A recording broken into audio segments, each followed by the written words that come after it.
First up is Gerard St. Marie. Good evening. I'll go ahead and summarize what's in that letter. First of all, the type ABC 75 license, you're allowing that for off-site consumption. That's in direct conflict with the type 75 ABC license requirements that specifically prohibit sale for off-site consumption of beer. So you're starting off with an amendment that's preempted under state law. Problem number one.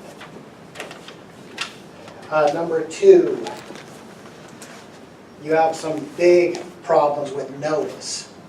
And that is because basically you have 223 parcels in these zoning classifications that are affected by this ordinance. That is based on the latest Wildomar zoning map. General notice requirements are that a text or diagram of the real property subject to the hearing must be provided. That wasn't done. Also, if an amendment affects permitted uses of real property, notice shall be given by mail to stakeholders, including all property owners, utility providers, which would be EVMWD specifically in this case, as well as all persons living within 300 feet of any real property subject to the ordinance. You haven't even identified your property, much less given that notice. As far as the CEQA exemption,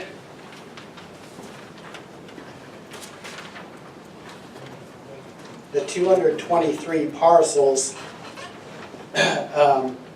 with the common sense objection, it doesn't apply unless it can be seen with certainty that no possibility of any impacts exists. The amount of water that will be used here presents a potentially significant impact in even the best case scenario. The letter from EVMWD is, the email correspondence is misrepresented in the summary here because it states that there's a conclusion that that microbreweries have no impact. The EVMWD employee correspondence never says that. That's wishful thinking on the part of people who have an interest in getting this passed without any CEQA review. Also, there's an unusual circumstance involved here in the extreme drought conditions